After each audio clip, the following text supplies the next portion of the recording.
I'm John Batchelor, Gordon Chang, Forbes.com and the Daily's here, and we're joined by John Fund of Fund on the Trail, the Wall Street Journal. Two events.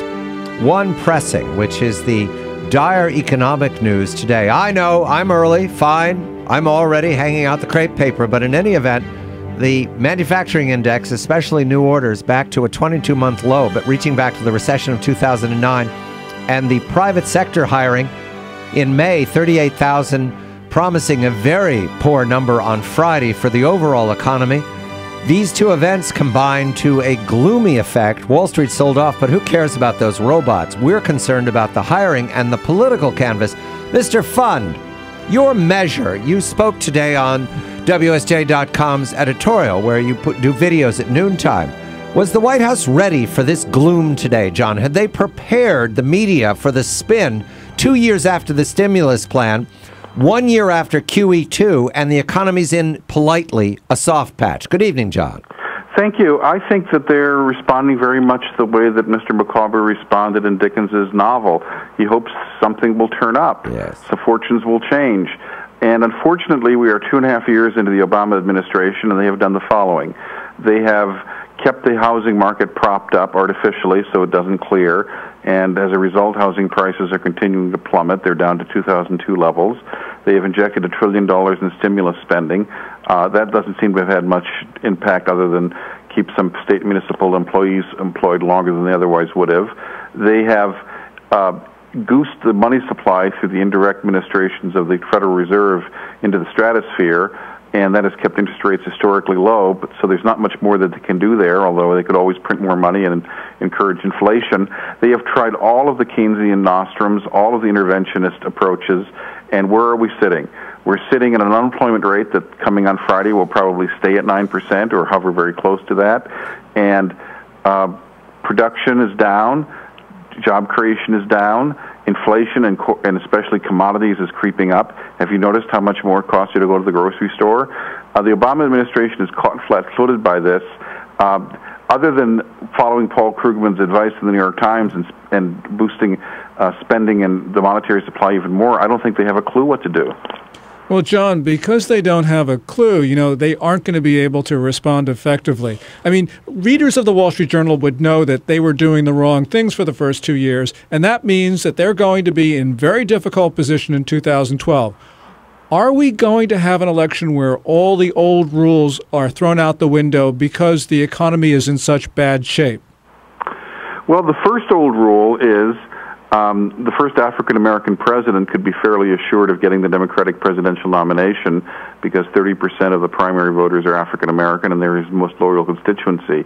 But I have to tell you, this is making Democrats very, very nervous. They think Obama has lost control of the narrative. The fact that less than half the Democrats in the House endorsed a clean, no amendments, debt limit increase was disturbing. Despite the fact that Democrats are scoring points on Medicare, and I give them that, they seem to be floundering and not scoring points on the overall debt limit and budget debate and size of government debate. The question now about the Republican Party is, do they have a nominee who can respond to the needs of the people? We have an economy that's very weak. We can talk QE3 now and make credible guesses that there's one coming in 2012. So do the Republicans take advantage of this? Mitt Romney declares his candidacy. He goes to shake hands at a family restaurant in South Carolina. And then passing through New York, eating pizza with Donald Trump, who is sometimes a candidate, is Sarah Palin. Is she the chaos on the Republican side? In other words, the president has enough trouble on Wall Street, and the Republicans have Sarah Palin, John. Yes, that is a concern. Sarah Palin appeals to populist voters. She has directly snubbed the establishment Republicans. On our bus tour this week, she didn't contact any local Republican organizations to tell them she was coming through or to volunteer her time and effort in fundraising or speaking. So I think Sarah Palin is enjoying shoveling back to the media exactly what she felt was shoveled in her direction 2 years ago. But in the end, I think that she's young enough, she can always run another year, and she will probably conclude that it's too soon to rebrand her entire image for a 2016 race. And I'm hearing some hedging there, John. Well, no, I don't believe she's going to run, but I do believe that she is pretending to run, And should she get a rapturous response in Iowa, this film do incredibly well, of course all bets are off.